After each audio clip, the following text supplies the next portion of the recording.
Hey, I'm Rachel Abbott, and you're listening to the Standard's Tech and Science Daily podcast. If you're new here, make sure to hit follow.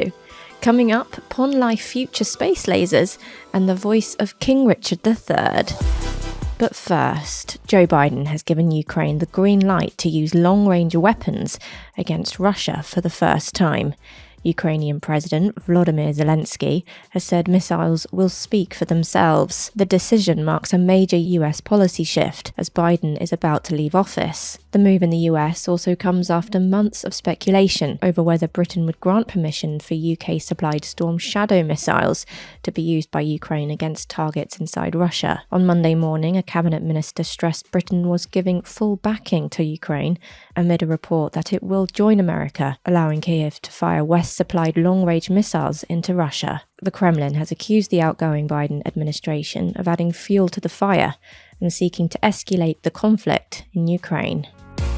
Next, scientists are creating eco-friendly technology that harnesses the power of bacteria that's more usually found in ponds on Earth to directly convert sunlight into laser beams, which could sustainably power future missions to Mars. Erik Gauger, professor in quantum theory at Heriot-Watt University's Institute of Photonics and Quantum Sciences in Edinburgh, explains the study. We're hoping to piggyback on natural antenna structures which exist in photosynthetic bacteria.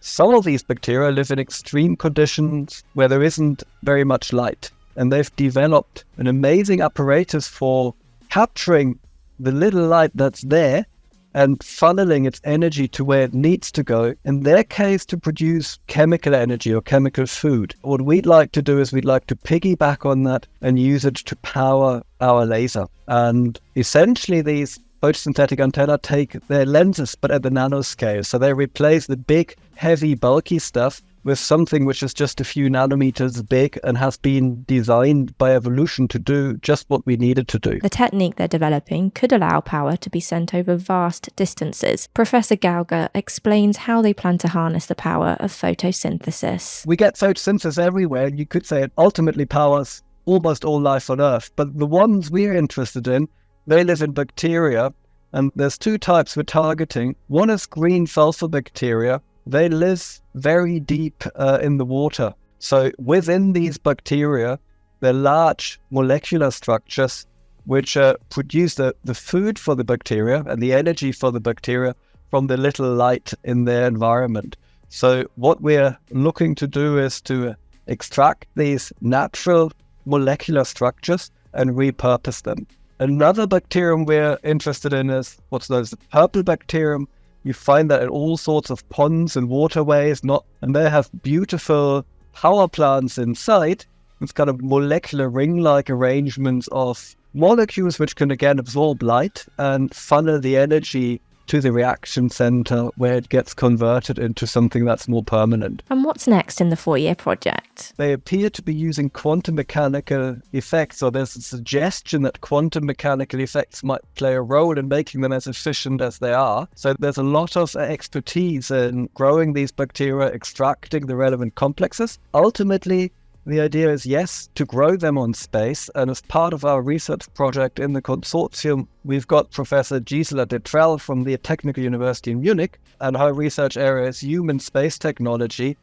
She's an expert on growing plants and bacteria on the ISS and in space. So ultimately, down the line, the plan is to actually grow the structures and produce that in a space environment. At the moment, we're doing it in our laboratories. You can hear more of this interview on Monday's episode of the Standard Podcast with Mark Blunden.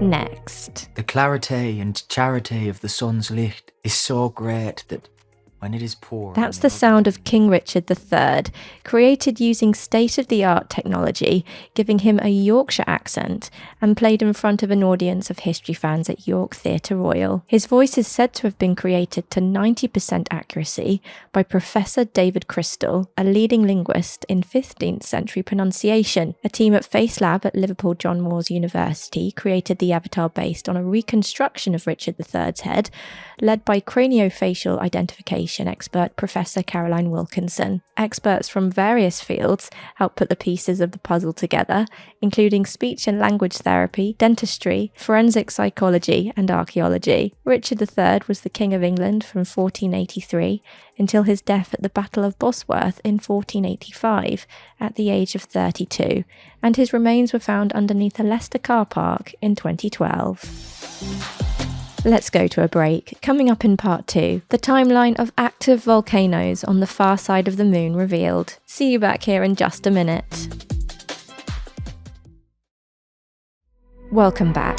The far side of the moon was volcanically active approximately 2.8 billion years ago, according to samples returned on the Chang'e 6 mission. A robotic probe collected 1.9 kilograms of lunar soil from the Apollo Basin, located in the northeastern South Pole Aitken Basin, an area with the thinnest crust on the moon, in June before returning to Earth. Previous lunar samples returned to Earth have established that volcanism took place on the near side of the moon between 4 to 2 billion years ago. However, there was a lack of understanding from the far side of the lunar surface, meaning it has not been possible to confirm the timing of volcanic activity for this region. The scientists also found a sample that dated back 4.2 billion years, implying that volcanoes were active on the far side of the moon for at least 1.4 billion years. The research was conducted by a team from the Institute of Geology and Geophysics and the National Astronomical Observatory of the Chinese Academy of Sciences.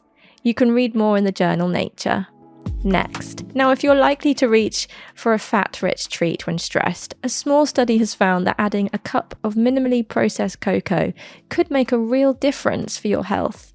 That's according to scientists at the University of Birmingham, who say that drinking cocoa, high in flavonols, with a fatty meal can mitigate some of the impact the food has on the body. Flavonols, which are found in some foods and drinks, are considered to have a range of different benefits, including being good for regulating blood pressure and protecting cardiovascular health. They say that high-fat foods can negatively affect the function of blood vessels and oxygen delivery to the brain, while flavonols, found in abundance in cocoa, can protect this function during periods of everyday stress. But if you're not a fan of cocoa, you can try green tea, black tea, or berries. The study is published in the journal Food and Function Found.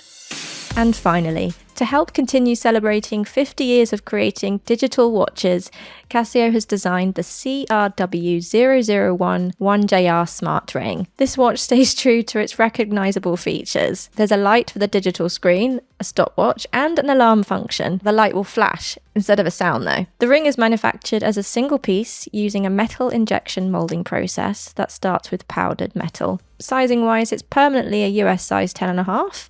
There are options to resize, but not by too much. Now that's not quite the plastic one I had in the 90s.